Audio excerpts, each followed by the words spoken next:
So a few years ago, I was at the Burning Man, the beautiful festival in Nevada, and I saw this booth called Talk to God. Now let's not get religious, but I'm sure you're curious, right? How many of you will pick up this landline kind of phone and talk to God on the other side, right? And if you had picked up the phone that year, the voice of God on the other side had a thick Indian accent, and that was me, right? And so for several days, I saw our fellow Americans, ordinary citizens, pouring their heart out, talking about all their pain and sufferings and ambitions. And it was a very moving experience for me to hear all these stories. But as a scientist, what I realized is that why are all these people telling me things they wouldn't tell me otherwise? And why are they trusting in me about going and solving their problem? And when I came back to MIT, what I realized is that what we really need is a trusted, honest, impartial broker, which is their definition of God, but of course not being religious about it, but we kind of need a newfangled AI, a God-like AI, to do this orchestration. And some of you would say there are already a few examples of gods in our life, like who here uses Google Maps or Waze, right? And we willingly give away our GPS location, and the gods of traffic, which is Waze or Google, not only tells me what the traffic density is, but tells everybody else about what they should do, right? And kind of guides us with this God's view over traffic. You would also argue that systems like ChatGPT are kind of also the gods of the public information on the internet. So why do we need something else? I guess, but they're only tapping information that's available without a login and a password, right? Wikipedia pages, books, and so on. What we need is that deep down information that's hidden, well below that surface in the deep web. And that's where decentralized AI comes in. So this is information from clinical trials, from our photo rolls, in supply chain data, and so on their simulations. So how are we going to get to this decentralized AI? And for that, we need AI to behave not just like an assistant, but as an engineer and also as a scientist. So I'm going to give you two quick examples in decentralization of AI. The first one is a shopping AI copilot. Now, my daughter's birthday is coming up next week, and who here gets excited about, kind of arranging a themed birthday party for a loved one? And how many people get stressed out? I'm definitely get stressed out. And the reason for that is if I go to a local shop, they're trying to sell me a product. I have to construct in my head, what this event is going to look like. What I really want is for them to buy my need. Saying, hey, my daughter's birthday is coming up next week, give me the right stuff. And what should really happen is, let's say in this case is Target. Target should open my phone, look at my photo roll, look at my daughter's pictures, and see, is she a Swiftie? Does she like Star Wars or something else? And then also look at the photo rolls of all my friends, where she has gone to her friends' birthday parties, and see what kind of parties has she liked, right? And then go and talk to the vendors of Target to say, hey, can they get different themed, what's the supply chain of different themed birthday parties? And then bring that information back, and they already have a 3D model of my house and my backyard, and I can hold my phone, and with generative video, I can see my daughter laughing and playing, and gives me three options, $100, $500, $1,000. I click on one, and 3 days later, all the material just gets delivered to my house in about 10 seconds. So to get this decentralization going, of course, we had to solve a whole range of computer science problems. Let's take another one. Now we want AI to behave more like a scientist, maybe find the best cure. And the challenge to go from AI as an assistant to AI as a scientist is that when the gap between simulation and reality is huge, you cannot do it on a computer. We have to go and sample the real world, right? And the reason why this might happen are two major trends that are intersecting. First is this new revolution in AI PCs, where there'll be enough compute on the edges, where maybe a few hundred megabytes, a gigabyte model that will shrink very soon, can run on your home computer, very soon your home laptop, and your phones. This is what happened in the 80s and 90s when we moved away from mainframes and supercomputers to a distributed internet.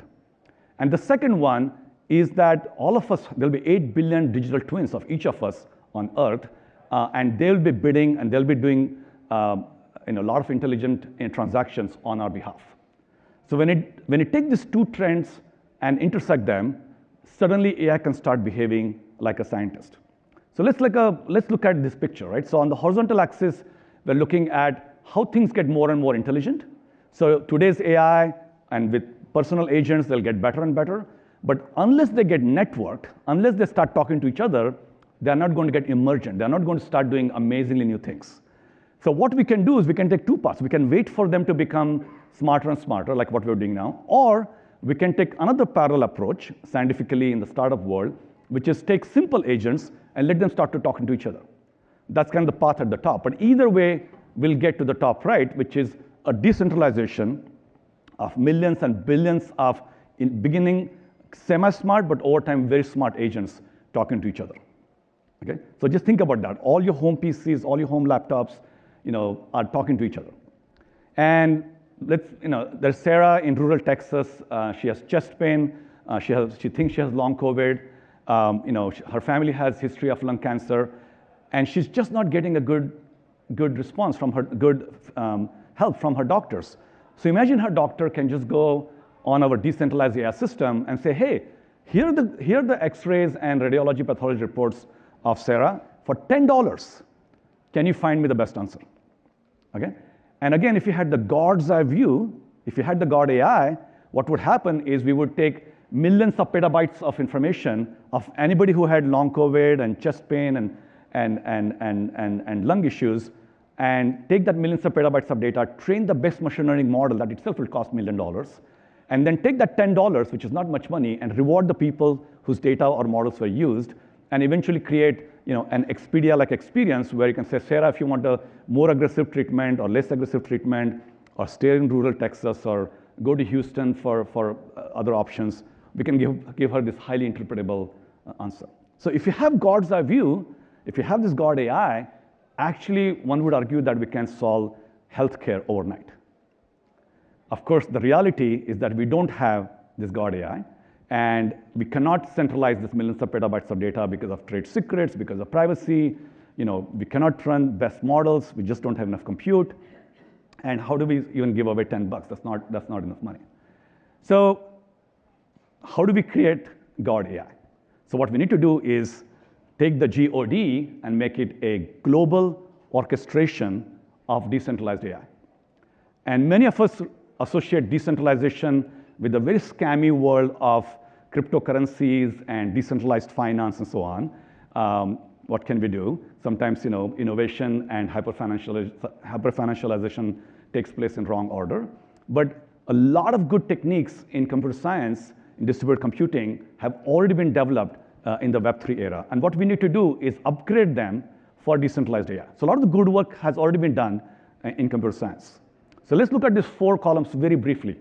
First is we need to go from pseudo-anonymity to privacy tech. We talked about how on Google Maps, we willingly give away our GPS locations, so no privacy for us, but we get amazing utility in terms of traffic density.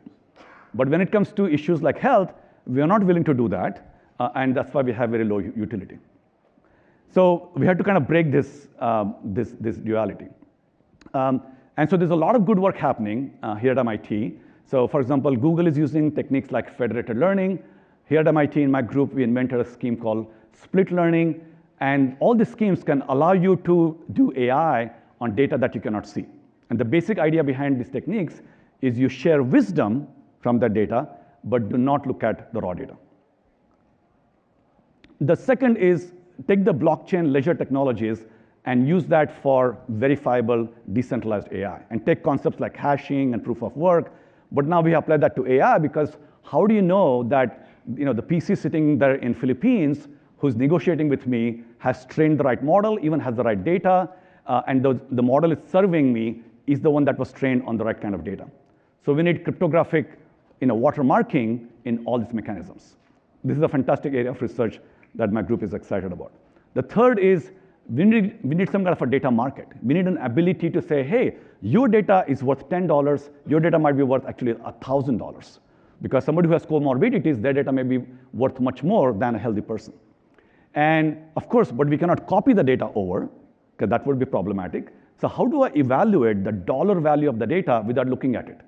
And so again, we have to send cryptographic puzzles to this data source, and once they solve it, based on those answers, we can specify the dollar value. Another very exciting area of research in my group. And finally, we need some kind of a crowd X. And unlike FTX, the previous exchanges, we need completely different types of crowd X that does orchestration between all these agents and discovery and visualization and, of course, the decision support. And this is a non-trivial problem to solve, and we need a lot of smart people to start working on this.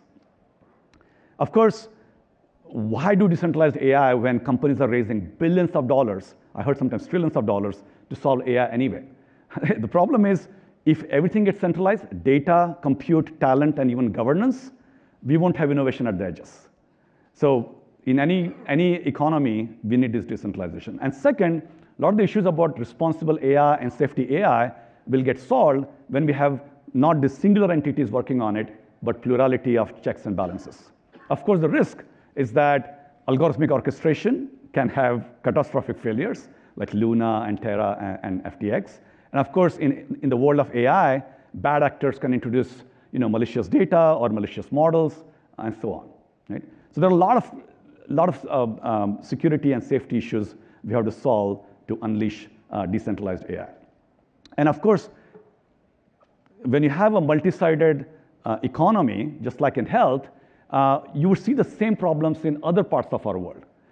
So anywhere you see multi-sided marketplaces, decentralization can start helping us through private aggregation, verifiable AI, rewarding, and orchestration. Just with these 4 building blocks, we can solve some of the most important problems of our generation.